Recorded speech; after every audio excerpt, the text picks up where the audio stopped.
अस्सलामुअलैकुम। क़याम रमज़ान में खुशामदीद। मैं हूँ आपकी मेज़बान भाविश निसार और दीन दुनिया के हवाले से आज हमारा मौजू है डिप्रेशन और उसका इस्लामी इलाज।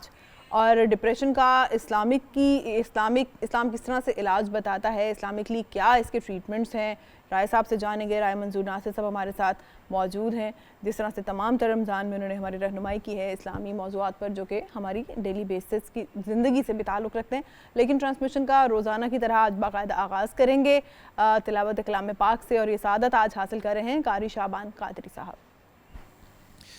अऊज़ु बिल्लाहि मिनश शैतानिर रजीम। बिस्मिल्लाहिर रहमानिर रहीम। या अय्युहल्लज़ीना आमनुत्तक़ुल्लाहा वलतंज़ुर नफ्सुम मा क़द्दमत लिग़द वत्तक़ुल्लाह इन्नल्लाहा ख़बीरुम बिमा तअमलून। वला तकूनू कल्लज़ीन नसुल्लाह फ़अंसाहुम अन्फुसहुम उलाइका हुमुल फ़ासिक़ून। ला यस्तवी अस्हाबुन नारि व अस्हाबुल जन्नह अस्हाबुल जन्नति हुमुल फाइज़ून।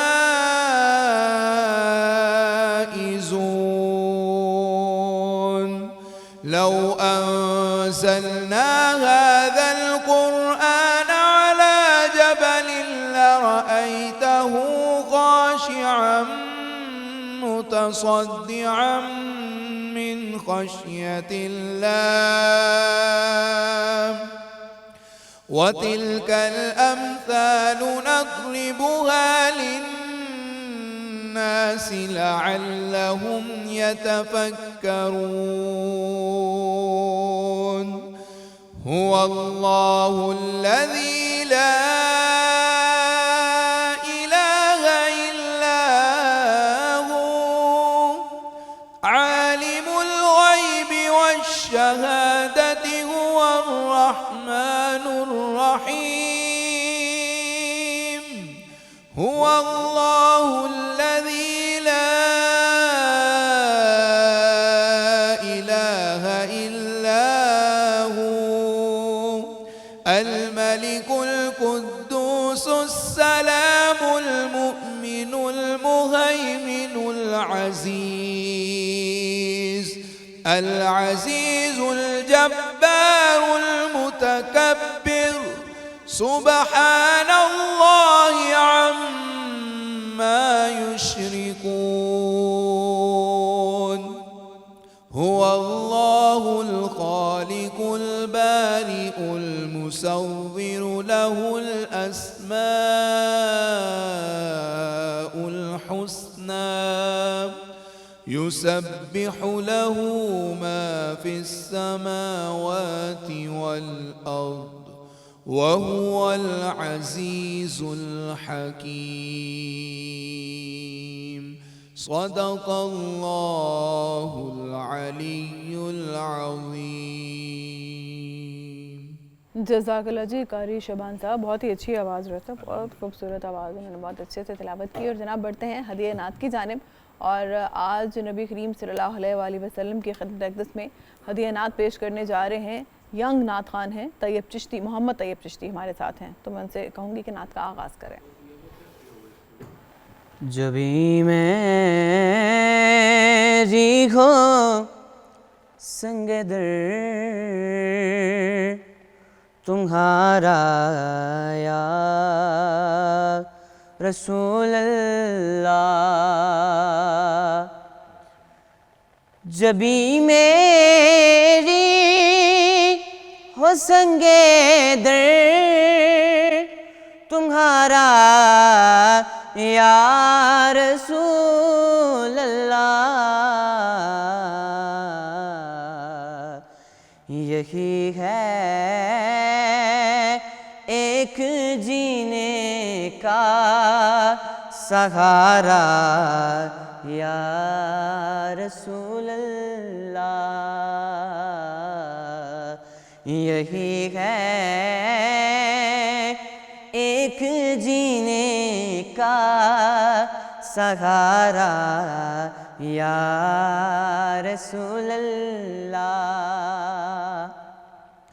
दिखा दो अपना चेहरा प्यारा प्यारा या रसूल अल्लाह। दिखा दो अपना चेहरा प्यारा प्यारा या रसूल अल्लाह। खुदारा जीते जी कर लूं नज़ारा या रसूल अल्लाह। खुदारा जीते जी कर लूं नज़ारा या रसूल अल्लाह। और तुम ही हो बेसहारों का सहारा या रसूल अल्लाह। तुम ही हो हर दुख दिल का सहारा या रसूल अल्लाह। तुम ही हो हर दुख दिल का सहारा या रसूल अल्लाह।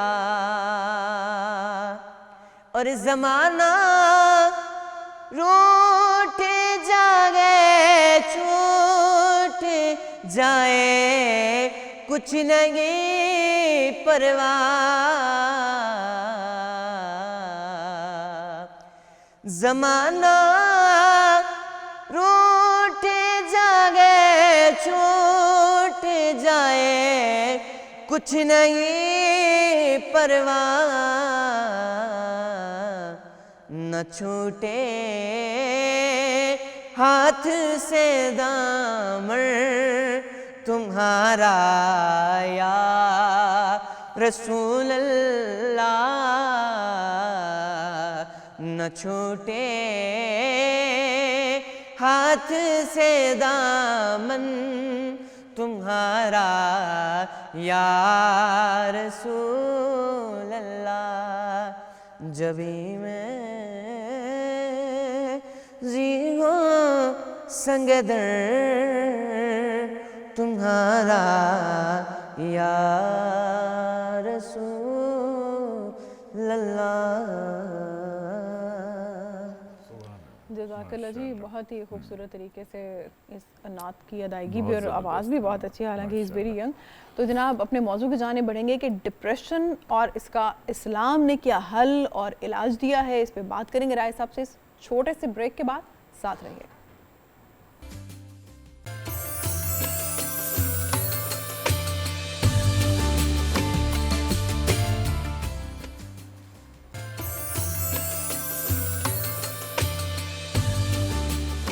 क़याम रमज़ान में खुशामदीद। जनाब ब्रेक से पहले हम बात कर रहे थे कि डिप्रेशन और उसका इस्लामी इलाज, यानी इस्लाम हमारा मज़हब हमें डिप्रेशन का क्या इलाज बताता है।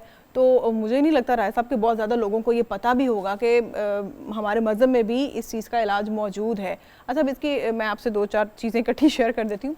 एक तो वसवसे, वहम, ओवर थिंकिंग, ये सब भी डिप्रेशन के हिस्से हैं। अब आप बताइए कि इस्लाम इसका हल कैसे देता है। अच्छा, इस्लाम ने बड़ा शानदार काम किया है। इस्लाम जितनी भी बुराइयां हैं ना, या कोई भी बीमारी है या बुराई है, इस्लाम उसकी जड़ काटता है। सही। देखा ना, इस्लाम ये नहीं करता कि आखिरी मौका दे के, इस्लाम प्रिवेंटिव साइड पे काम करता है। आपको पता है ना, पूरी दुनिया में सबसे बेस्ट जो हेल्थ सिस्टम है वो क्यूबा का है। अच्छा। और क्यूबा में, पूरी वर्ल्ड में ये मतलब ये एस्टेब्लिश्ड है। और क्यूबा वाले 80% अपने हेल्थ बजट का लगाते हैं प्रिवेंटिव साइड पे कि बीमारी होनी ही नहीं चाहिए। होनी ही नहीं चाहिए। अच्छा, हम लोग इंतजार करते हैं कि अच्छी तरह बीमार हो जाए, फिर बिल्कुल मरने के करीब हो तो हॉस्पिटल वैक्सीनेशंस आ जाएं, हाँ, फिर ना, देखेंगे। मतलब वो एंड वाले का। इस्लाम बिल्कुल ये इस्लामिक पैटर्न है बेसिकली, जो क्यूबा ने कॉपी की है। सही। इस्लाम का ये है कि उसको शुरू में ख़त्म कर दें। देखा ना, एंग्जाइटी, डिप्रेशन, परेशानी जो भी कह लें, ये होती क्यों है? होती क्यों? उसके देखें कुछ रीजंस हैं। बिल्कुल। मसलन उसकी एक रीज़न ये है कि हसद। अब मैंने कहा जी देखिए, मैं और आप क्लास फेलो थे, हाँ। आप इस सीट पे लग गई, मुझे वो मिली ही नहीं। तो अल्लाह के रसूल सल्लल्लाहु अलैहि वसल्लम ने इरशाद फरमाया कि हसद तुम्हारी नेकियों को इस तरह खा जाता है। अच्छा, दो हदीस हैं, एक ये कि जैसे आग लकड़ी को, और एक ये है कि घुन लकड़ी को। दोनों सूरतों में एक ही बात एक ही बात है। तबाही होना है। अच्छा, वो मकसद ये है कि अच्छा, और हसद से फिर बहुत मना किया गया कि हसद नहीं करें, हसद नहीं करें। ये आखिरी दो सूरतें भी, जो सूरत फलक और सूरत वन्नास है, उसमें भी हसदीन का जी बिल्कुल दुआ मांगी गई, या अल्लाह हसदों हाँ, से बचा, हसद से बचा। यानी हसद करने से मना किया गया, और जो करता है उसकी फिर दुआएं सिखाई गई। सही। अच्छा, अगर ये हसद आपकी ज़िंदगी से गायब हो जाए, जैसे इस्लाम ने कहा कि नहीं करना, इस रास्ते पे, इस सड़क पे भैया आपने जाना ही नहीं, आप सड़क पे जाएंगे तो आगे मसले बनेंगे ना। अच्छा, फिर इस्लाम ने क्या कहा कि ज़िंदगी सादा गुजारें, सादगी। इस पे हम बात कर चुके हैं। अच्छा, देखें ना, इकोनॉमिक है ना मेन रीज़न। अब बिल आया हुआ है, पैसा है कोई नहीं, घर अपने अपनी औकात से बड़ा लिया हुआ है। भाई आपकी 20,000 की औकात है तो आपने क्यों 3 लाख किराए पे लिया हुआ है? वो जो आपने पहले प्रोग्राम में बात की, बिल्कुल जी हाँ, कि अगर आप 4,000 का सूट अफोर्ड करते हैं, आप 40,000 का लेंगे तो फिर डिप्रेशन ही होगा ना। जाहिर सी बात है, रिसोर्सेज अगर आपके कम हैं, वसाइल कम हैं, खर्चे आपके ज़्यादा हैं। अच्छा, इस्लाम ने कहा सादगी से रहें। जब आप सादगी से रहेंगे तो आपके खर्चे कम हो जाएंगे। बिल्कुल। अच्छा, खर्चे कम होंगे तो आपके मसले कम हो जाएंगे। बिल्कुल। अच्छा, अब देखिए ना, हमारा आम बंदा, मैं तो हैरान हूँ, यकीन करें, मैं फलां परफ्यूम लगानी है, फलां लगानी है, तो यार कोई खुशबू होनी चाहिए, शुक्र करें खुशबू मिल जाए, बड़ी बात है। हाँ, अच्छा, नहीं जी, फलां चीज़, मैं तो फलां चीज़ यूं करके करता हूँ, मैं फलानी ब्रांड पहनता हूँ। अच्छा, फिर इस्लाम ने कहा देखिए म्याना रवि। हाँ जी। अच्छा, म्याना रवि का भी हमने कहा इवन इबादत के अंदर भी कहा गया। देखिए ना, बाज़ लोग डिप्रेशन में चले जाते हैं बहुत ज़्यादा इबादत करके, फिर एक स्टेज आती है कि बिल्कुल दुनिया माफ़ी। इस्लाम ने कहा कि ला रहबानियत फिल इस्लाम, इस्लाम में रहबानियत नहीं है कि आप दुनिया छोड़ दें। तर्क दुनिया तो जायज़ ही नहीं है। इस्लाम ने कहा दुनिया के अंदर रह के आप दीन की ज़रा प्रैक्टिस करें ना, फिर समझ आएगी।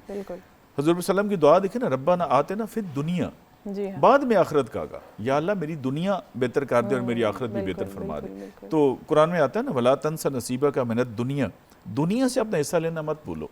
और ये जो हम कहते हैं ना कि अल्लाह का फजल तलाश करो, फजल का मतलब ये रोज़ी। हाँ, अच्छा, अब ये है कि देखे ना, उसमें भी कहा गया कि हर चीज़ में, अपने चाल में, ढाल में, खर्चे में, सोने में, जागने में, रिलेशनशिप में, मेहनत करने में, खाने में, पीने में म्याना रवि, दरमियाना रास्ता लेना है, ना बहुत ज़्यादा ना बहुत कम। सही। अच्छा, इसराफ से मना कर दिया। इसराफ हमने उसमें भी डिस्कस किया था कि पाकिस्तान के माहौल के मुताबिक इसराफ डिस्कस होगा ना, कि अगर यहाँ गरीब लोग रहते हैं और हम लाख लाख रुपए का सूट पहन लें और 10-10 करोड़ की घड़ियाँ पहन लें, तो वो इसराफ में आ जाएगा। अच्छा, कनात फिर सिखाई कि आपको जितना अल्लाह ताला ने दिया है आप उस पर राजी हो, आप कनात मैनेज करें। और कनात का मतलब है आप दिल से कहें कि बहुत है, अल्हम्दुलिल्लाह। आप बिलीव कर ले, मैंने किताब में भी लिखा है, आज से 30-40 साल पहले, इवन टुडे, आप गांव में जाएं, एक बंदा खेतों में बैठा होगा, बूढ़ा बाबा, उसने से बुनियान सी पहनी होगी, सिर्फ बुनियान, धोती होगी, जूते फटे, हाँ जी बाबा जी सुनाएं क्या हाल है? अल्लाह का शुक्र है जी, अल्हम्दुलिल्लाह। अच्छा, हमारे से पूछिए, हाँ जी कितनी सैलरी है जी? 3 लाख मैं लेता हूँ, 2 लाख वो लेता है, 1 लाख मैं, घर की आमदनी 10 लाख है, मर गए, लुट गए, पिट गए। देखा ना, वो कनात नहीं है। कनात अगर करोड़ पे भी नहीं आनी तो आप सेटिस्फाई नहीं हो सकते। फिर इस्लाम ने सिखाया तवक्कुल, आप अल्लाह पे भरोसा करें, और फरमाया अल्लाह पे इस तरह भरोसा करें जैसे अल्लाह पे भरोसा करने का हक है। फिर इस्लाम ने कहा कि आप ज़कात दें, सदका दें। फिर इस्लाम ने कहा कि अगर फिर भी कोई मसले रह जाते हैं तो आप सब्र करें। जब ये सारी चीजें आप करेंगे तो आपको एंजाइटी डिप्रेशन होगा क्यों? और आपको ये पता हो कि मैं डायरेक्ट अल्लाह के साथ कनेक्टेड हूँ, कोई मसला हो तो मैं हॉटलाइन पे उधर बताऊंगा। तो अच्छा, ये बहुत गौर तलब टॉपिक है, इतने कम वक्त में इस पे तसल्ली बख्श बात हो नहीं सकती। एक छोटी सी ब्रेक लेंगे जनाब, और आज ब्रेक के बाद भी राय साहब हमारे साथ हैं, हमें जाने नहीं दे रहे, आप भी साथ रहिएगा।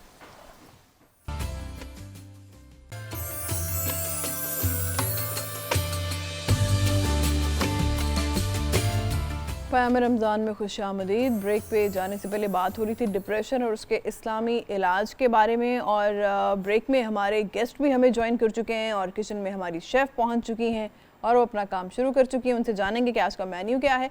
गेस्ट से मैं आपका तारुफ कराती चलूँ। आपका ताल्लुक गुलाब देवी हॉस्पिटल से है। डॉक्टर हामिद हसन साहब हमें ज्वाइन कर चुके हैं। आपका बहुत खुश आमदीद सर, और आपके आने का बहुत शुक्रिया।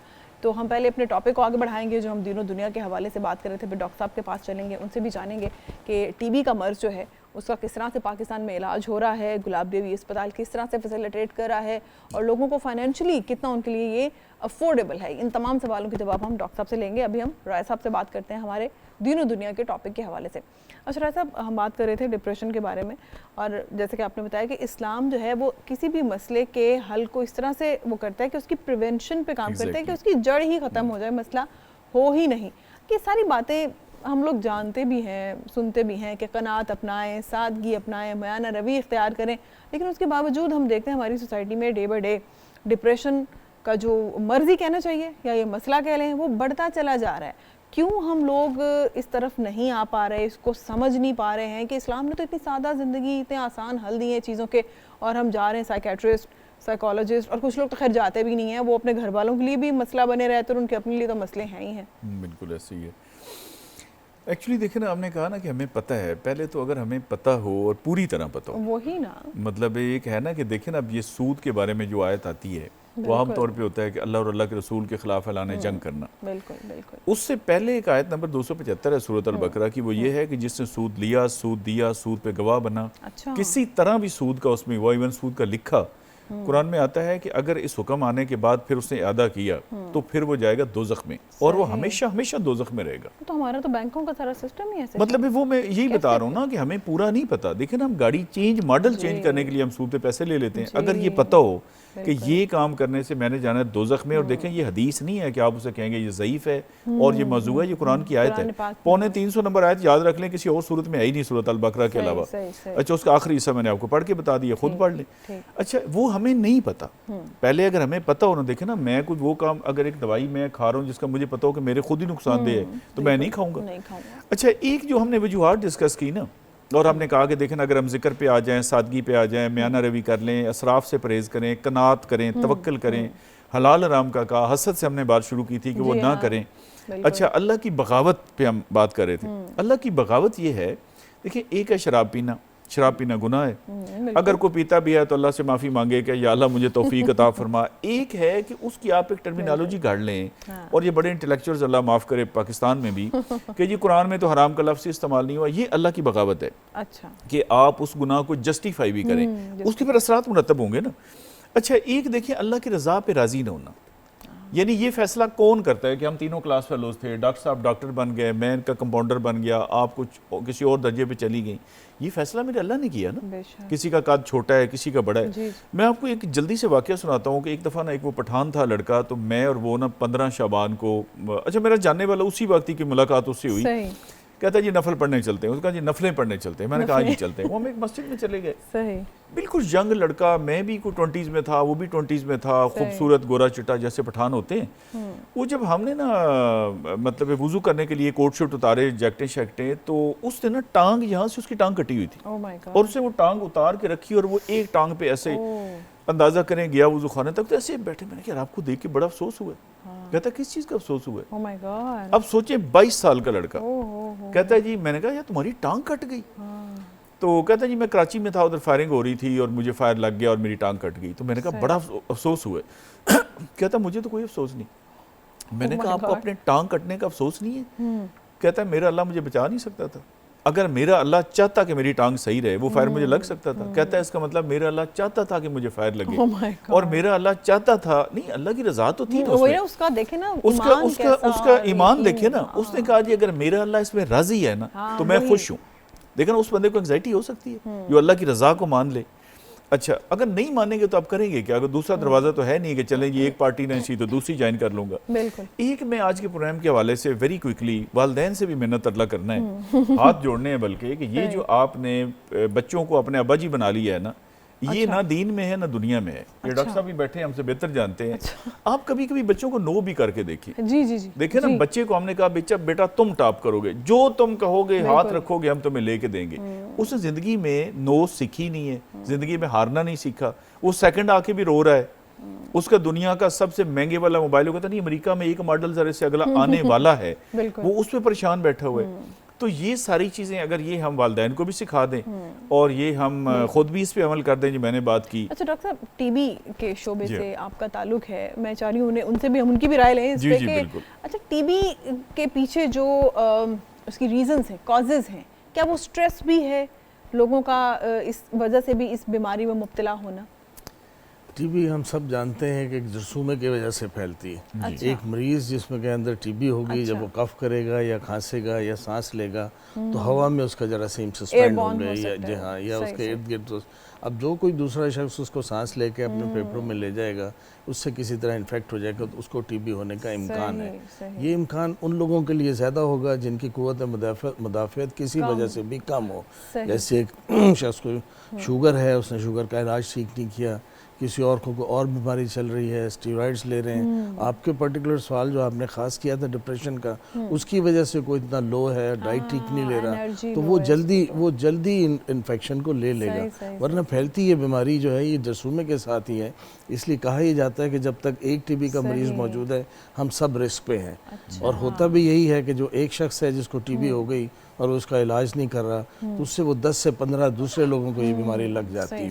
पाकिस्तान में वैसे कितनी तकरीबन लोग? पाकिस्तान में लाखों में कुछ 6-7 लाख लोग जो हैं इस मर्ज के साथ हैं। और एक एस्टिमेट ये है कि तकरीबन 47,000 डेथ्स एक साल में टीबी की वजह से हो जाती हैं।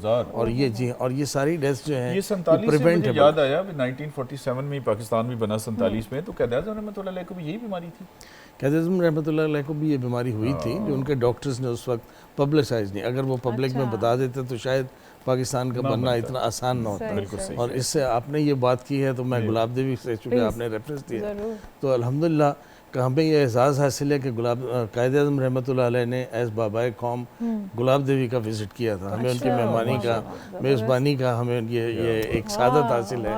उनके हाथ का लिखा हुआ हमारे पास कि I visited the gulab Devi hospital 47। उनके पास थोड़ा सा वक्त था लेकिन उसमें भी वो गुलाब देवी में आए थे। उसकी वजह ये थी कि उस वक्त महाजरीन भी गुलाब देवी उनकी खिदमत भी कर रहा था। और जो ज़ख्मियों के आते थे, आपको पता है कि पूरी ट्रेनें कटी आती थी, उनको फिर ये गुलाब देवी अस्पताल में लाया जाता था। क़ायद आज़म रहमतुल्लाह अलैह उनके लिए आए थे और हमें ये एजाज़ हासिल है उन दोनों की मेज़बानी, उन सच्चे पाकिस्तानियों की जो पाकिस्तान में आए थे और हज़रत क़ायद आज़म रहमतुल्लाह अलैह की हमें जी हाँ मेज़बानी जो है वो अक्सरियत को नहीं पता, इसके लाहौर वालों को नहीं पता। जो लोग विजिट करते होंगे तो ज़ाहिर है लोग अपनी परेशानी में, आप हॉस्पिटल जाते हैं इतना नहीं उसे एक्सप्लोर नहीं कर पाते कि क़ायद आज़म ने वहाँ पे विजिट किया उस हॉस्पिटल का। अच्छा, एक और चीज़ ऐसा मैं आपसे जानना चाहूँगी, हम ब्रेक में भी इस पर बात कर रहे थे, पैसा, स्टेटस, बड़े बड़े घर, नित नए मॉडल्स की गाड़ियाँ। अब इस चीज़ को हम देखते हैं कि सोशल मीडिया पे जोड़ दिया गया है मज़हब के साथ कि आप फ़लाँ वजीफ़ा कर लें, इतने दिन में ये वजीफ़ा कर लें, शर्तिया गारंटेड आपका ये मसला हल होगा, आप करोड़पति, आप अरबपति हो जाएंगे।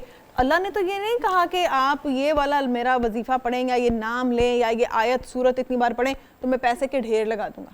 मैंने तो नहीं ऐसी कोई चीज़ पढ़ी, आपने पढ़ी है तो मुझे बताएं। देखिए, ये सोशल मीडिया जो है ना, ये नया नहीं है। लोग कहते हैं नया फिनोमेना है, इसकी सिर्फ शक्ल चेंज हुई है। अच्छा, पहले ये होता था तोते के फाल वाला। जी जी जी, वो एक तोता लेके बैठा होता था, डॉक्टर साहब को पता है।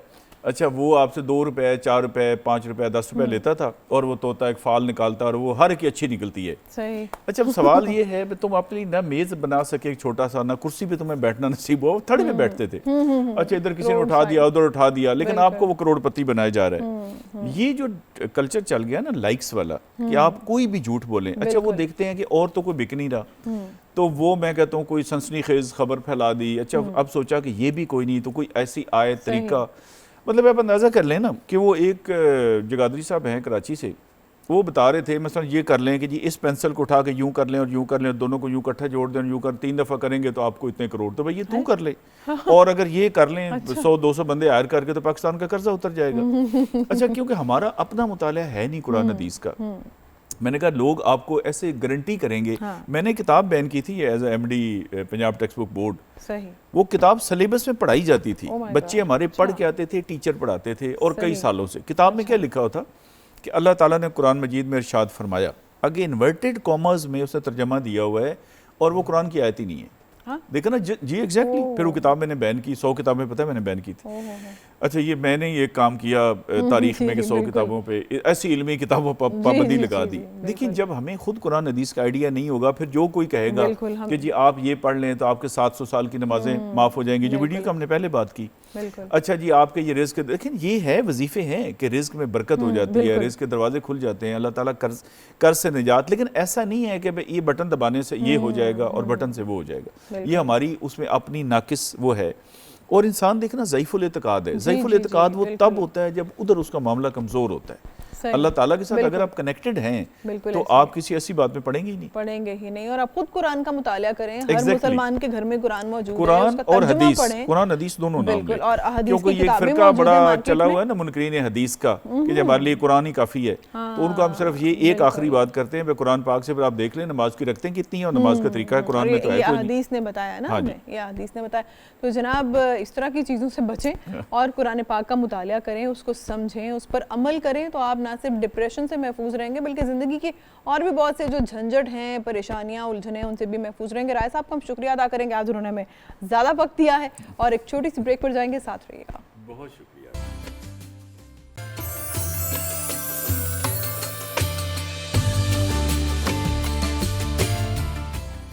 वेलकम बैक जनाब। क़याम रमज़ान में खुश आमदीद। डॉक्टर साहब हमारे साथ मौजूद हैं, डॉक्टर हामिद हसन साहब। उनसे हमने पहले भी गुफ्तगू की, लेकिन अब मज़ीद डिटेल में उनसे जान लेते हैं कि टीबी का मर्ज़ किस तरह से फैलता है और कितना वक्त दरकार होता है उसके इलाज के लिए, और कैसे जो टीबी का जो मुतासरा मरीज़ है उसके इर्द गिर्द के लोग इस मर्ज़ से कैसे बच सकते हैं। तो डॉक्टर साहब अगर एक फ़ैमिली में किसी शख्स को वो इफ़ेक्ट हो जाता है इस वायरस से, इस जरासीम से, अब जो बाकी की जो फैमिली है ज़ाहिर है वो उसको छोड़ तो नहीं देंगे, खाना पीना, मेडिकेशन, उसको लुक आफ्टर करना, लेकिन फिर वो इस सारे सिचुएशन में खुद कैसे सेफ रह सकते हैं? इसका पहला असूल ये है कि जिसको मर्ज़ हो गया है, जिसको टीबी हो गई है, उसका इलाज करें। जी जी। अगर उसको टीबी का इलाज हो जाएगा तो बाकी लोग महफूज हो जाएंगे। इसमें पहला लाजमी नुक्ता है कि जो मरीज़ हमारे पास आ जाता है उसका ना सिर्फ इलाज करें बल्कि मुकम्मल इलाज करें। सही। दूसरा फिर इसमें जो मरीज़ है उसको कुछ तदाबीर बताई जाती हैं। उसके लिए भी पहली बात यह है कि वो दवाई पूरी खाए, जिस मकदार में डॉक्टर ने दी है उतनी खाए। हमारे यहाँ बदकिस्मती से होता ये है कि लोग तकलीफ़ के लिए इलाज करते हैं। कोई खांसी के लिए करता है, कोई बुखार के लिए करता है, किसी को सांस तंग हो रहा है, किसी को बलगम आ रही, वो एक आध महीने में ये तकलीफ़ें कम हो जाती हैं या ख़त्म हो जाती हैं, लेकिन बीमारी ख़त्म नहीं होती। हमने जरासीम को ख़त्म करना होता है। उसके लिए कम से कम 6 महीने का इलाज चाहिए होता है। 6 से 8 महीने में इसका इलाज करते हैं। मेजॉरिटी 6 महीने में ठीक हो जाती है। ये फैसला 6 से ज़्यादा किसको दे रहे हैं ये डॉक्टर का काम है, लेकिन मरीज़ को उस वक्त तक दवाई बंद नहीं करनी चाहिए जब तक कि उसका डॉक्टर उसको इसका मशवरा ना दे। बाकी इसमें जनरल मय्यज हैं, वो खांसते हुए मुंह पे कपड़ा रखे, बलगम को सही तरह से उसको ज़ाया करें, जो इर्द गिर्द के लोग हैं वो फासला मुनासिब रखें और मुंह पे कपड़ा रखें, मास्क का इस्तेमाल करें और अपने मरीज़ का इलाज करवाएं। ये सबसे ज़्यादा ज़रूरी है। अगर वो ये कर लेते हैं तो ये बाकी बीमारियों की तरह की एक बीमारी है, ये ठीक हो जाती है। ठीक, अच्छा, यानी आपको इसकी वो परेशानी ऐसे उसको अपने सर पे सवार ना करें, लेकिन एक चलो थोड़ा टाइम टेकिंग है, 6 महीने लग सकते हैं, 8 लग सकते हैं, लेकिन ये भी एक आम बीमारियों की तरह व्यूअर्स बीमारी है। और वो लोग जिन्हें आप अगर जानते हैं इस बीमारी में मुब्तला हैं तो उन्हें ये समझाएं भी कि वो इसको ओवरकम ना करें, खुद पे सवार ना करें, इसका इलाज करें, इससे वो शिफायाब हो सकते हैं। अच्छा डॉक्टर साहब, आपका ताल्लुक गुलाब देवी हॉस्पिटल से, आपने उसकी भी थोड़ी सी हिस्ट्री भी बताई कि कायद आज़म ने भी वहाँ पर विज़िट किया था शुरू में। अच्छा, दूसरा ये भी बताइएगा कि गुलाब देवी हॉस्पिटल क्या सिर्फ टीबी के इलाज की हद तक महदूद है या बाकी बीमारियों के भी वहाँ पर इलाज किए जा रहे हैं, बाकी डिपार्टमेंट्स शोबे भी मौजूद हैं? या इसमें टीबी का इलाज शुरू होने से की वजह ये थी, इसकी थोड़ी सी हिस्टोरिक बैकग्राउंड है कि इस इलाके के एक लाला लाजपत राय एक फिलैंथ्रोपिस्ट थे, उनकी मदर गुलाब देवी को टीबी हो गई, इसलिए उनकी याद में उन्होंने टीबी का अस्पताल बनाया और औरतों के लिए बनाया। इसका इफ्तिताह भी गांधी साहब ने किया। वो प्लेट अभी तक हमारे पास लगी हुई है, हालांकि वो बिल्डिंग अब नहीं है, लेकिन प्लेट को महफूज रखा गया। पाकिस्तान बना तो इसमें 50 बेड्स थे और औरतों का टीबी का अस्पताल था, फिर इसमें मर्दों को शामिल किया गया, फिर चेस्ट की बाकी फेफड़े की बीमारियों को शामिल किया, जैसे सांस की तकलीफ़ें हैं, इवन कैंसर है। उसके बाद हमने देखा कि कुछ लोग आते हैं, उनको तकलीफ़ें तो वैसी होती हैं लेकिन बीमारी दिल की होती है। फिर दिल के शोबा हमने कायम किया और अब हमारा अल्हम्दुलिल्लाह दिल का शोबा स्टेट ऑफ द आर्ट शोबा काम कर रहा है, जिसमें जो प्लास्टिक्स तक इमरजेंसी भी की जाती हैं और कार्डियक सर्जरी भी होती है। और उसके बाद अब बाकी तमाम डिसिप्लिन जैसे मेडिसिन, सर्जरी, गायनियोप्स, ENT, साइकेट्री, पीडियाट्रिक्स, ऑर्थोपेडिक्स, ये सब शोबे जो किसी भी जनरल हॉस्पिटल में सारे डिसिप्लिन होने चाहिए वो यहाँ होते हैं। और इसकी जो क्वालिटी है उसका अंदाज़ा हम इस तरह लगा सकते हैं कि हमारे पास 23 different post graduate training programs हो रहे हैं। 11 मेन शोबे ऐसे हैं, मेन डिसिप्लिन, जिसमें हम FCPS की ट्रेनिंग कराते हैं, यानी डॉक्टर बनने के बाद स्पेशलाइजेशन के लिए हमारे पास ट्रेनिंग के लिए आते हैं अल्हम्दुलिल्लाह। और ये डेफिनेटली पूरे पाकिस्तान से ये मरीज़ों को ट्रीट किया जाता होगा यहाँ पर। ये बताइएगा कि टीबी का इलाज कितना महंगा है? एक आम आदमी अगर इसमें मुब्तला हो जाता है तो वो इसे अफोर्ड कर सकता है? WHO ने टीबी को ग्लोबल इमरजेंसी के तौर पे डिक्लेयर किया हुआ है। अच्छा। 1990s में ये डिक्लेरेशन हुई थी। 2000 में पाकिस्तान भी इसमें शामिल हो गया था एज पार्टनर। तो गुलाब देवी भी उसका एक हिस्सा है। अभी टीबी के लिए कोई भी ऐसा काम जो मुल्क में शुरू किया जाता है, जैसे कोई नई मशीन आई है, कोई नई हमने दवाई चेक करनी है, तो पायलट प्रोजेक्ट अल्हम्दुलिल्लाह गुलाब देवी ही में किया जाता है। इसका इलाज अब हम कहते हैं कि अव्वल तो इस मर्ज से बचना चाहिए, किसी को भी अल्लाह करे ये मर्ज ना हो। लेकिन अगर किसी को हो गया है तो उसमें घबराने की बात बिल्कुल नहीं है, इसका इलाज शुरू करें। पाकिस्तान में शायद ही कोई जगह ऐसी हो जहाँ टीबी का इलाज मुफ्त मुयस्सर ना हो। अच्छा। जी हाँ, इसके लिए हम भी वो सरकारी है या वो प्राइवेट है? वो जगह, मैं जगह की बात कर रहा हूँ। हर हॉस्पिटल में तो ये नहीं है, लेकिन हर जगह पे ये जो सहूलत है ये ज़रूर मौजूद है। नेशनल टीबी प्रोग्राम है, प्रोविंशियल टीबी प्रोग्राम है, बहुत सारे सेंटर्स हैं, डिस्ट्रिक्ट हॉस्पिटल्स हैं जहाँ पे इसको देखने के लिए सारे इंतजाम मौजूद हैं। गुलाब देवी जैसा हॉस्पिटल एक टर्शरी केयर हॉस्पिटल है। यहाँ जो कॉम्प्लिकेटेड टीबी है उन मरीज़ों को हम अस्पताल में दाखिल करते हैं। किसी को पीप पड़ जाती है, किसी को ब्लड आने लग जाता है, कोई जरासीम, आम जरासीम जो है वो ऐसे होते हैं कि आम दवाइयों को रिस्पॉन्ड नहीं करते, उनको फिर हम टेकअप करते हैं ताकि उनको उनकी सेहत के लिए उनकी मुकम्मल मदद की जा सके। और ना सिर्फ हॉस्पिटल में बल्कि जो लोग घर चले जाते हैं उनको भी उनका कोर्स पूरा करने के लिए दवाई हॉस्पिटल की तरफ से दी जाती है। तो एक तो मैं ये आपके तवज्जुह से ये कहना चाहूँगा कि किसी को भी टीबी हो गई है, उसके अजीज़ों का, माशरे का, सोसाइटी का ये फ़र्ज़ है उसको पूरा ट्रीटमेंट करवाएं। अगर कहीं पे भी दिक्कत पेश आती है तो गुलाब देवी उनके लिए हाजिर है। वो किसी वक्त भी इस अस्पताल में आके अपना मुफ्त इलाज, टीबी का इलाज तो मुकम्मल तौर पे मुफ्त ही होता है। सही। आपने कहा ना कि ये सहूलत मौजूद है और जहाँ पे भी इसका ट्रीटमेंट हो रहा है पूरे मुल्क में वो फ्री में ही हो रहा है। दूसरी चीज़ आती है कि लोगों को इस मामले में कितनी आगाही है। अगर एक शख्स जो कि डेफिनेटली हर बंदा लाहौर नहीं पहुँच सकता, वो गुलाब देवी नहीं आ सकता, हो सकता है इतनी दूर दराज रहता हो, लोगों को कितनी आगाही है। और फिर दूसरा ये कि हम लोग शेयर नहीं करते हैं, बताना नहीं चाहते हैं, हम चाहते हैं लोगों को पता ही ना चले कि मुझे ये मर्ज हो गया है। तो ऐसे पेशेंट्स के लिए आप क्या कहेंगे कि इससे डरे नहीं और ये कोई टैबू नहीं है, ये एक बीमारी है। कभी ऐसे ही होता था कि लोगों के बच्चियों के रिश्ते नहीं होते थे जिनको टीबी हो जाती थी। लोग इस बात से डरते थे कि कहीं हम अस्पताल के करीब से भी गुजरे जहाँ टीबी का इलाज होता है, कहीं ऐसा ना हो जाए। लेकिन अब कोई ऐसी बात नहीं है। ये मर्ज मुकम्मल तौर पर काबिल इलाज है।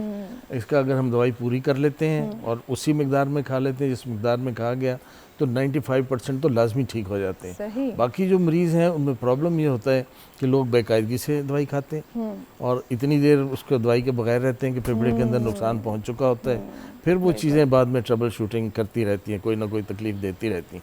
इसीलिए इसमें कहा ये मशवरा यही है कि जिसको शक हो गया है 2 से 3 हफ्ते उसको खांसी रही है, 2 से 3 हफ्ते उसको बुखार हुआ है जो उतरता नहीं है, वज़न कम हो रहा है, खून आ रहा है, तो उसे फ़ौरन डॉक्टर से अपना मुआयना करवाना चाहिए। अल्लाह करे टीबी ना हो, अगर हो तो घबराने की बात नहीं है, उसका मुकम्मल इलाज हो जाता है। अच्छा, अब एक खातून, उन्हें अगर टीबी है और वो रिप्रोड्यूस करती हैं, तो क्या उस बच्चे में टीबी के जर्म्स होंगे? बहुत कम इसके इम्कानात हैं। बल्कि हम ये एडवाइस करते हैं, वो भी होते हैं तो उसको बाद में होंगे खांसी से, जो कंजेनिटल ट्यूबरकुलोसिस ये बहुत कम है। तो उसको बल्कि हम ये एडवाइस करते हैं कि अगर माँ को टीबी हो गई है और वो बच्चे को दूध पिला रही है तो उसे थोड़ी सी एहतियात के साथ और ख़ुद दवाई खाने के साथ बच्चे को दूध पिलाना चाहिए। इसमें अब कुछ प्रिवेंटिव मेडिसिन भी आ गई हैं जो ऐसे मरीज़ों के अजीज़ों को कुछ अरसे के लिए फिर दी जाती हैं, जिससे वो सेफ़ हो जाते हैं। अच्छा, गुलाब देवी से कुछ आपको अंदाज़ा है कि सालाना बुनियाद पर कितने मरीज़ जो हैं उन्हें वहाँ पर ट्रीट किया जाता है, केटर किया जाता है? हमारा जी अगर हम अपने ओपीडी देखें तो हमारा 3 लाख से ज़्यादा ओपीडी में हमारे पास पेशेंट्स आते हैं एनुअली जी। हॉस्पिटल में भी इतने ही मरीज़ जिनका उनका टर्न अप होता है। हमारे 650 पेशेंट सिर्फ चेस्ट डिजीज़ के लिए मुख्तस हैं, इसके अलावा बाकी डिसिप्लिन्स में उसके अलावा हैं। हमने अभी पिछले दिनों में डाटा अपना देखा है कि अगर हमारे पास कोई 2 मिलियन पेशेंट्स पिछले कुछ सालों में हमने देखे हैं अपने हॉस्पिटल में, उनमें से जो जिनको चेस्ट डिजीज़ थी, जेन्युइन चेस्ट डिजीज़ जिसमें हमने ये सोचा कि इनको टीबी हो सकती है, वो सिर्फ 13% थे। अच्छा। तो इसलिए हर आदमी जिसको खांसी हो रही है उसको टीबी नहीं होती, और मर्ज भी होते हैं, उनको उसका इलाज करवाना चाहिए, अपने आप को ठीक करना चाहिए। अच्छा, टीबी पेशेंट्स का गुलाब बेबी हॉस्पिटल में क्या उनकी कोई काउंसलिंग भी की जाती है साइकोलॉजिकली, या ट्रीटमेंट वगैरह काफ़ी होता है? काउंसलिंग ये सारा ये सारे सब जो भी उसमें चाहिए होता है वो सारा कुछ किया जाता है। उसमें काउंसलिंग शामिल है, उसमें दवाइयाँ देने के लिए उनको ट्रीटमेंट शामिल है, इवन हॉस्पिटल के दाखिले के दौरान उनकी डाइट शामिल है। उसके बाद फिर ओपीडीज़ उसमें सारा कुछ किया जाता है। फिर हमारे जो हैं रीहैब हमारे सेंटर हैं, जिसमें किसी को रीहैब की ज़रूरत हो गई है, कोई काम इतना ज़्यादा लंग ख़राब हो गए, उनको इसके लिए समझाया जाता है। जो उनकी कम्युनिकेशन के लिए, उसके लिए उनके अटेंडेंट्स के साथ भी मीटिंग की जाती हैं। जो डेज़ बनाए जाते हैं उन डेज़ में भी उनके अटेंडेंट्स को भी बुला के उनके क्वेश्चन आंसर हम करते हैं, उनको भी डिजीज़ के बारे में ब्रीफ करते हैं। ठीक ठीक ठीक। अच्छा, एक और चीज़ जो जैसे आपने बताया कि कार्डियोलॉजी का भी आपका वहाँ पे शोबा काम कर रहा है, और दिल के अमराज भी बहुत बढ़ चुके हैं लोगों में, तो ज़्यादातर तादाद टीबी पेशेंट्स की आती है या दिल के अमराज के लोगों की भी आती है? क्योंकि हमारा जो चेस्ट को देखते हुए हमें 90 साल हो गए, और इस बीमारी के लिए हम दूर दूर तक पहचाने जाते हैं पहले। तो ज़्यादा तो मरीज़ हमारे चेस्ट के ही होते हैं। अच्छा। लेकिन उसके बाद जो नंबर है वो हमारे दिल के मरीज़ होते हैं। अच्छा, सही। और आपको तो माशाल्लाह इतना अरसा हो गया अब इसमें इनको ट्रीट करते हुए टीबी के पेशेंट्स को, किन इलाकों में ज़्यादा आपने देखा कि ये बीमारी पनपी, वहाँ से ज़्यादा केसेस आए, और उसकी वजह क्या थी? जी हाँ, कोई भी इलाका महफूज नहीं है। अच्छा। बल्कि आप यकीन कीजिए कि हम छोटी बच्चियों को देखते हैं, 16 साल 20 साल 17 साल की उम्र की बच्चियाँ, और उनकी एडवांस डिजीज़ होती है।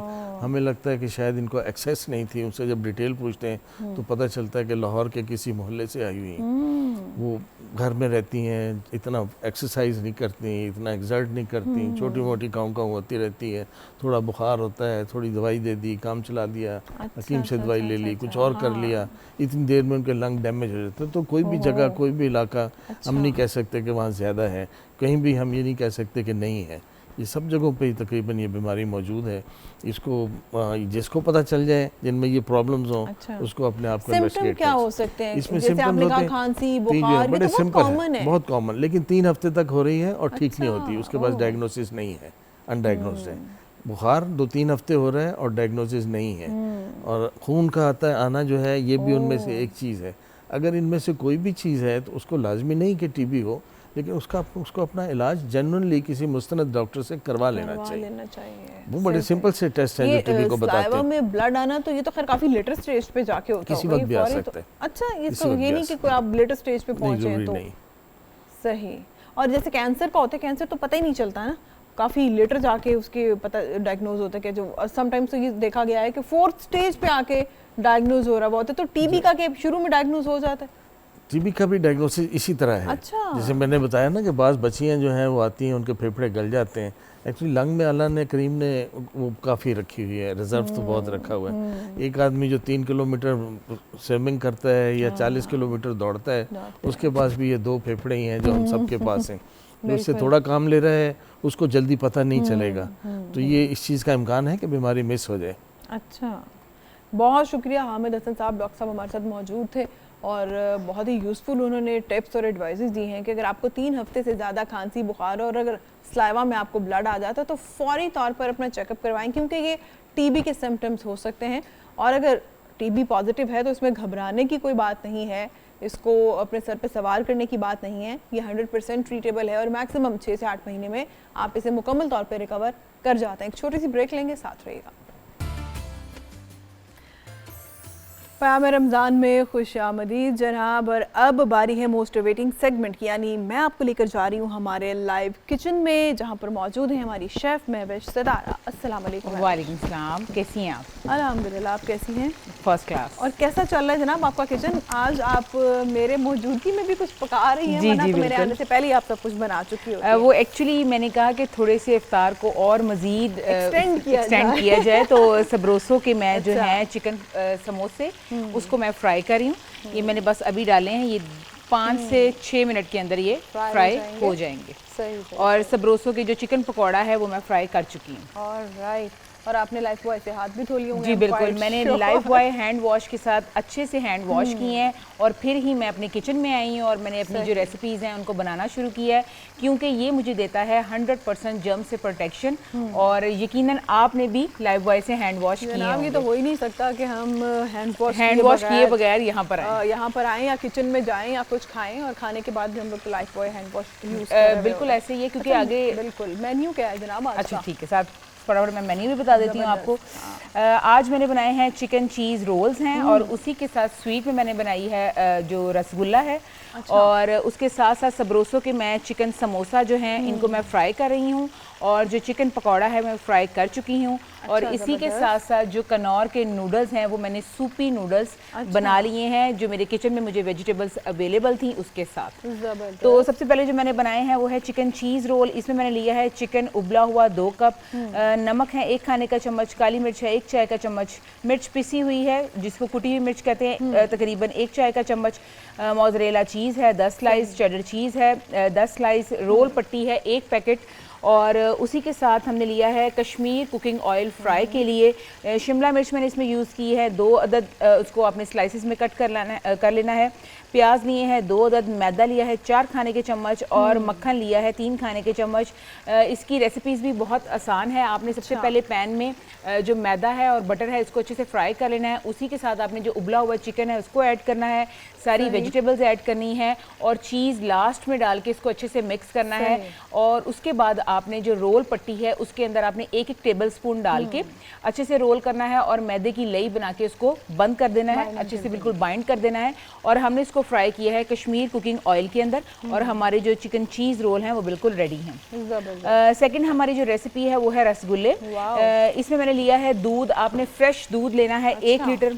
इसमें मैदा लिया है 2 खाने के चम्मच, 2 कप मैदा लेना है आपने, चीनी है 1 कप, पानी है तकरीबन 1.5 लीटर, इलायची पाउडर है 1 चाय का चम्मच और लेमन जूस है इसके अंदर तकरीबन 1 से 2 खाने के चम्मच। सबसे पहले आपने दूध को बॉईल करना है, बॉईल करने के बाद आपने फ्लेम को ऑफ कर देना है और जो लेमन जूस है उस दूध के अंदर ऐड करना है। विदिन 5 to 6 सेकंड के अंदर वो हमारा जो दूध है वो फट जाएगा और उसके अच्छे से हमने उसका जो पानी है उसको अलग करना है और उसको एक मलमल के कपड़े में डाल के अच्छे से हमने जो अपना पनीर है उसको टैप वाटर के साथ वॉश कर लेना है। वॉश करने के बाद हमने इसके अंदर डालना है मैदा और मैदे के साथ उसको अच्छे से गूंदना है और इसकी एक अच्छी सी डो बनानी है। उसमें आपने इलायची पाउडर भी शामिल कर दें और दूसरी तरफ आपने जो चीनी है और पानी है और उसी के साथ इलायची पाउडर है उसको बॉईल करके उसको आपने कवर करके रख देना है। और जैसे ही हमारे जो रसगुल्ले हैं वो जब तैयार हो जाते हैं, आप बस उसमें क्रैक ना आए, अगर वो क्रैक आएगा तो वो खुल जाएंगे।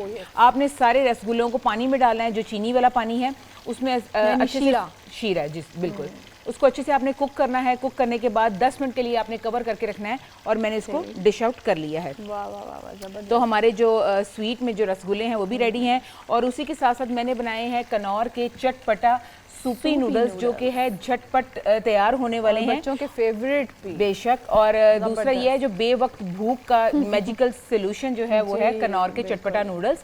इसमें मैंने लिया है तकरीबन 2 कप पानी है, 2 मैंने नूडल्स के पैकेट्स लिए हैं। इसके जो मसाले हैं वो इसमें मैंने ऐड किए हैं, जो वेजिटेबल मेरे पास किचन में अवेलेबल थी, जिसमें पोटैटो है, अनियन है, कैप्सिकम है, वो मैंने इसके अंदर ऐड किया और विद इन 5 to 6 मिनट के अंदर मेरे कनौर के चटपटा जो सूपी नूडल्स हैं वो रेडी हैं। ready हो तो गया वो भी हमने इसमें ऐड कर दी हैं। और अगर आपको और ज़्यादा चिकन का जो फ्लेवर है वो चाहिए तो आपने इसमें कनौर चिकन क्यूब का जो 1 हाँ, क्यूब क्यूब होते है हैं। आपने उसको भी मैश करके उसमें डाल देना है। तो ओके। आपके जो सूपी नूडल्स हैं उसके अंदर आपको चिकन का भी बहुत मज़े का फ्लेवर आएगा। जबरदस्त। और मैंने इसको सर्व किया है कनौर की चिली गार्लिक सॉस के साथ। इसके बगैर मेरे ख्याल में इफ्तार जो है ना वो नामुकम्मल है। हर घर में कनौर की जो ये केचप है ये यूज़ की जाती है, मेरे घर में भी बहुत यूज़ होती है। और उसी के साथ साथ मैंने रखी है हेलमंड्स की मायोनीज, इसका भी बहुत रिच फ्लेवर है और हमारी अफ्तार की जितनी भी फ्राइड रेसिपीज़ हैं उनके साथ ये बहुत बड़ा अच्छा इसका कॉम्बो है। और उसी के साथ साथ हम सर्व करेंगे इसके साथ पेप्सी को, एक्वाफिना के वाटर को, और साथ साथ आपने यूज़ करनी है टोमेटो केचप जो है जिसमें रियल कनौर की जिसमें है रियल टोमेटो का टेस्ट, तो आप कुछ भी इस्तेमाल कर सकते हैं। जनाब आज का ये माशाल्लाह काफ़ी लंबा चौड़ा मेन्यू हो गया जी, लेकिन रेसिपीज आपकी सारी वही हमेशा की तरह जो आपकी स्पेशलिटी है कि झटपट बनने वाली, क्योंकि इफ्तार में वही रेसिपीज होनी चाहिए जो कि एक कम टाइम, एक तो रोज़ा होता है, आपको रोज़ा ना लगे ज़्यादा, और आपने इफ्तार से 1 से 2 घंटे पहले आपने प्रेप करना शुरू करनी है, लेकिन आपने लाइफ बॉय के हैंड वॉश करके उसके बाद शुरू करना काम शुरू करना है। और जनाब हमने तो हमेशा की तरह पूरी कोशिश की कि आज भी आपसे जो है वो स्मार्ट सी रेसिपीज़ हम शेयर करें ताकि आप भी उन्हें अपने किचन में ट्राई कर सकें।